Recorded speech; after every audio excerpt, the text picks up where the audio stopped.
Exam होता है जो कि सिविल सर्विसेज के नाम से जाना जाता है, जब आप अपनी ग्रेजुएशन कंप्लीट कर लेते हैं irrespective of any of your courses. ठीक है, कि किसी भी कोर्स से आपने कंप्लीट की हो अपनी ग्रेजुएशन, आप एलिजिबल हो जाते हैं यूपीएससी में अप्लाई करने के लिए।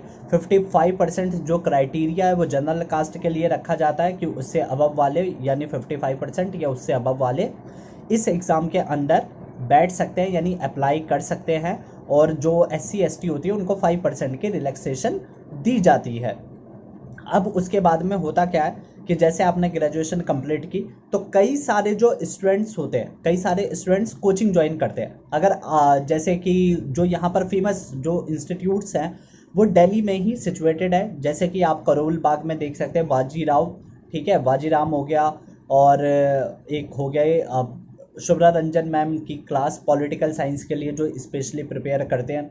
उसके बाद में दृष्टि हो गई, दृष्टि हिंदी मीडियम वालों के लिए जो अभी तक के मतलब एक बोलते हैं लोग कि बेस्ट मानी जाती है, और जिसके मतलब फाउंडर हैं डॉक्टर विकास, जो कि खुद एक IAS ऑफिसर रह चुके हैं। और उसके बाद में विज़न IAS हो गए, जिसकी जो टेस्ट सीरीज़ होती है वो बहुत ही मतलब बेस्ट मानी जाती है, कि कई जो एस्पिरेंट्स हैं वो टेस्ट सीरीज़ के बारे में बताते हैं कि आपको विज़न IAS के ज्वाइन करने चाहिए। तो ऐसे ऐसे कई सारे शंकर IAS हो गए, और जो श्री राम हो गए, ये इंस्टीट्यूट हो गए, चाणक्य इंस्टीट्यूट हो गया। तो ये जो इंस्टीट्यूट्स हैं ये या तो आपको मुखर्जी नगर में मिलेंगे या फिर करोल बाग में मिलेंगे। जैसे ही आप करोल बाग स्टेशन से नीचे उतरते हैं सामने ही आपको इंस्टीट्यूट दिखना चालू हो जाएंगे, और मुखर्जी नगर में जाते ही आपको लाइन लाइन से जो इंस्टीट्यूट्स हैं वो सभी दिखने चालू हो जाएंगे।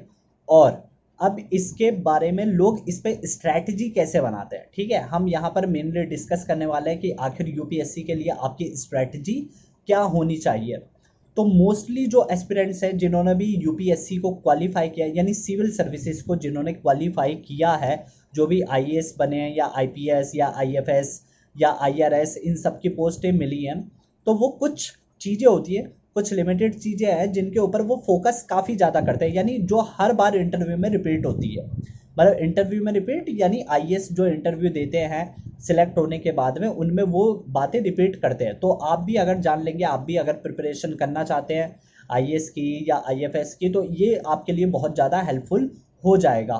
तो मैं आपको एक एक करके बताना चालू करता हूँ। सबसे पहले मैं आपको बताता हूँ कि इसके लिए जो ज़रूरी है वो आपके अंदर डेडिकेशन ज़रूरी है, क्योंकि एक बार आपको डिसाइड करना है कि मुझे इसी एग्ज़ाम के लिए अपीयर होना है। ये नहीं है कि एक एग्ज़ाम के लिए आप अपीयर हो गए उसके बाद में आपका डिस्ट्रैक्शन जो है दूसरी तरफ जा रहा है। तो यहाँ पर प्रॉपर डेडिकेशन काफ़ी ज़्यादा ज़रूरी है, क्योंकि कई सारे स्टूडेंट्स इसके लिए काफ़ी एफर्ट करते हैं। आपको जान करके हैरानी होगी कि 6-6 साल लोगों को लग जाते हैं, 10-10 साल बाद लोग IAS बनते हैं, या कुछ नहीं भी बन पाते, कुछ को असफलता प्राप्त होती है, लेकिन वो दूसरी फील्ड में अपनी नॉलेज तो गेन कर ही ली है उनकी, तो उस नॉलेज का इस्तेमाल दूसरी फील्ड में कर लेते हैं। जैसे कि PCS के लिए भी एग्ज़ाम दे देते हैं, क्योंकि यूपी PCS का जो सिलेबस होता है वो सेम ही होता है। तो वहाँ पर भी लोग काफ़ी साथ साथ में तैयारी करते हैं और अप्लाई करते हैं। लेकिन यहाँ पर मैं आपको बता दूँ, जो सिविल सर्विसेज होती है इसमें 3 टायर में एग्ज़ाम होते हैं। पहला जो टायर होता है वो होता है प्रीलिम्स, ठीक है, पहले टायर को हम प्रीलिम्स कहते हैं। प्रीलिम्स में आपके एक हो गया CSAT, एक होता है GS का पेपर, ठीक है, एक आपका हो गया GS का पेपर, एक हो गया CSAT का पेपर। अब GS में आपके कई सारे सब्जेक्ट आते हैं, उसका एक अलग से सिलेबस दिया जाता है यूपीएससी की वेबसाइट से। आप सबसे पहले उस सिलेबस को डाउनलोड करें, सिलेबस को अच्छी तरह से क्रैम अप कर ले, बहुत ही अच्छी तरीके से आपको रट लेना है। उसके बाद में आपको स्टडी करनी चालू करनी है। और जब आप स्टडी करें ना, तो आपके सोर्सेज जो है वो लिमिटेड होने चाहिए, ठीक है। आप जो सोर्सेज हैं वो उसके लिए मैं आपकी एक नेक्स्ट वीडियो में बना दूंगा यूपीएससी के लिए पर्टिकुलर, कि कौन से सब्जेक्ट के लिए आपको कौन से सोर्सेज से करना है। लेकिन यहाँ पर मैं आपको एग्जाम की इंफॉर्मेशन दे रहा हूँ। तो जो फर्स्ट टायर में पहले GS का एग्जाम होता है, GS का एग्जाम आपको क्वालिफाई करना पड़ता है, वो भी रैंक से, ठीक है, रैंक उसी से बनती है सिर्फ GS के एग्जाम से। एक दूसरा एग्जाम होता है CSAT, जिसमें आपकी रीजनिंग आती है, जनरल एप्टीट्यूड हो गए, उसके बाद में इंग्लिश हो गई, ठीक है, जनरल नॉलेज के कुछ मतलब वो इंग्लिश के सम्स हो गए, रीजनिंग हो गई, ये सब आते हैं, ठीक है। जैसे कि एक नॉर्मल पेपर दिया जाता है ना, कि GK हो गए, रीजनिंग हो गई, मैथ्स हो गया, इंग्लिश हो गई, ये चारों चीज़ें वहाँ पर मिक्स होती हैं। ये क्वालिफाइंग नेचर का होता है, यानी इसमें आपको पूरी रैंक नहीं बनानी है, बस आपको 67 मार्क्स लाके इसको क्लियर करने हैं, यानी 200 में से 67 मार्क्स आप लाएंगे तो ये एग्ज़ाम क्लियर हो जाएगा बस। ठीक है, जो आपकी रैंक बनती है, जो पोजीशन बनती है कि आप मेंस में बैठेंगे या नहीं बैठेंगे, वो डिसाइड होता है पहले वाले एग्जाम से जो आपको देना होता है। और जो जनरल के लिए वो कट ऑफ लिस्ट जाती है वो 200 में से मतलब जाती है कि आपकी, आप मान लीजिए 105, ठीक है, 110 ऐसी कट ऑफ लिस्ट जाती है जनरल के लिए। SC ST के लिए 95 90 ऐसे ऐसे कट ऑफ लिस्ट जाती है। जब आप उस एग्जाम को क्लियर कर लेंगे, उसके 4 महीने के बाद में, 4 महीने के बाद में मींस एग्जाम कंडक्ट करवाया जाता है। मींस एग्जाम में आपको क्या देना होता है कि आपको राइटिंग, ठीक है, जो मतलब ऐसे लिखवाए जाते हैं हिंदी में भी इंग्लिश में भी, ताकि जो आपकी लैंग्वेज होती है उसमें आप अपनी कमांड बता सकें, यानी कि आपकी हिंदी भी अच्छी है, आपकी इंग्लिश भी अच्छी है। इसको चेक करने के लिए वो आपसे एसए का एक पेपर लेते हैं, उसके मार्क्स आपके नहीं जुड़ेंगे, ठीक है, जो प्रॉपर रैंक निकलती है लास्ट में उसमें ये दोनों पेपर के मार्क्स आपके नहीं जुड़ते, लेकिन इसको क्वालिफाई करना बहुत जरूरी होता है। ठीक, जब आप क्वालिफाई करेंगे उसके बाद ही जो मेन पेपर होता है उसमें आप बैठ सकते हैं। जब मेंस की बात आती है, जो मेन पेपर में हो गए, उसमें आपके जो 4 सब्जेक्ट होते हैं, 4 सब्जेक्ट आपके लिए कंपलसरी होते हैं। ठीक है, जैसे GS1 हो गया, GS2, GS3, GS4, ये कंपलसरी है, जिसमें एथिक्स का पेपर आ गया आपका। उसके बाद में एक पेपर हो गया जिसमें हिस्ट्री और ज्योग्राफी के बारे में पूछा जाता है। दूसरे पेपर में आपको इंटरनेशनल रिलेशन के बारे में, इंडियन पॉलिटी के बारे में पूछा जाता है। और भी कुछ हो गए जैसे कि सोशल इश्यूज हो गए। फिर एक में इकोनॉमिक्स के बारे में, इंटरनल सिक्योरिटी के बारे में, इन सब के बारे में, साइंस एंड टेक्नोलॉजी के बारे में पूछा जाता है। ठीक, तो ये 3 पेपर ऐसे हो गए, एक एथिक्स हो गया, ये 4 पेपर हो गए।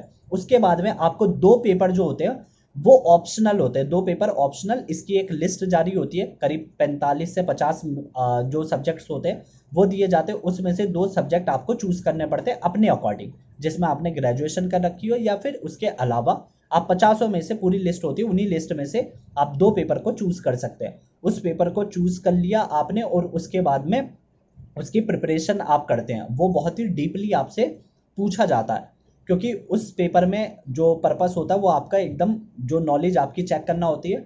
और मैं आपको बता दूं कि अगर आप स्कोर करते हैं तो एक आप एस्से राइटिंग के पेपर में स्कोर कर सकते हैं, ठीक है। एक राइटिंग का भी पेपर अलग से होता है एस्से का, उसमें सबसे ज़्यादा जो बच्चे स्कोर करते हैं। उसके बाद में एक एथिक्स जो कि स्कोरिंग सब्जेक्ट होता है, और उसके बाद में ऑप्शनल। जी हाँ, अगर आप ऑप्शनल को अच्छे से प्रिपरेशन यानी प्रॉपर टाइम नहीं देते हैं तो आपके लिए सिविल सर्विसेज को क्लियर करना लगभग इम्पॉसिबल बन जाता है, ठीक है।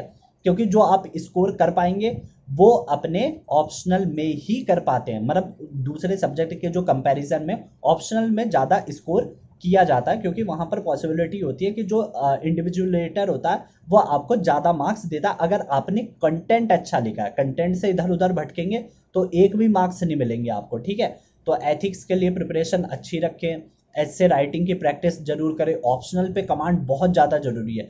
जब ये सारे पेपर हो जाते हैं, जब आप इसको क्वालिफाई कर जाते हैं, तो उसमें से क्या होता है, मीन्स में 15,000 बच्चे बैठते हैं, ठीक है। 15,000 में से क्वालिफाई करेंगे 3,000। अब 3,000 गए इंटरव्यू के लिए, इंटरव्यू में पर्सनैलिटी टेस्ट होता है। ये नहीं है अगर मान ली इंटरव्यू में आपके 10 क्वेश्चन पूछे गए तो इसका मतलब ये नहीं है कि जो 10 क्वेश्चन दे देगा वो अच्छे मार्क्स ले आएगा, नहीं। वहां पर इसका सीधा सा मतलब होता है पर्सनैलिटी टेस्ट, यानी आपकी पर्सनैलिटी टेस्ट की जाती है। आप आंसर किस बिहेवियर के साथ दे रहे हैं, आपके एक्सप्रेशन क्या है, आपकी पर्सनैलिटी क्या है, क्या आप सवाल सुन के घबराते तो नहीं है, ठीक है। आपकी जनरल अवेयरनेस थोड़ी पूछी जाती है उसमें, और आपके सब्जेक्ट से रिलेटेड थोड़े ऑप्शनल होगा, वो भी कुछ सवाल उसमें से पूछ सकते हैं। और आपको जनरली एक कोई कंडीशन दे दी जाती है, सिचुएशनल बेस्ड जो होती है, हाइपोथेटिकल सिचुएशंस होती हैं उनके बारे में कह दिया जाता है बताने के लिए। तो अगर वहां पर आपका जो टेम्परामेंट है इसकी भी प्रैक्टिस लोग करते हैं इंस्टीट्यूट से, और उसके बाद में उस अटेम्प्ट को मतलब वहां पर इंटरव्यू देते हैं।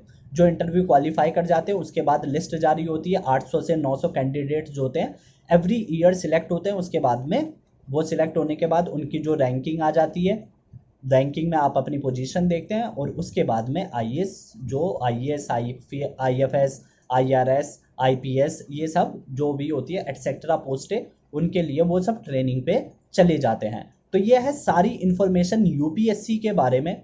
और नेक्स्ट वीडियो में मैं आपको बता दूंगा, अगर आप यूपीएससी के लिए प्रिपरेशन कर रहे हैं तो आपको प्रीलिम्स के लिए कौन सी बुक मतलब रिकमेंड की जाती है, आपके मेंस के लिए किस सब्जेक्ट के लिए किस वॉइस मतलब कौन सी जो बुकें हैं किताबें हैं कौन से रिसोर्सेज हैं नेट से आपको कितना लेना है ये सारे कैसे ली जाती हैं।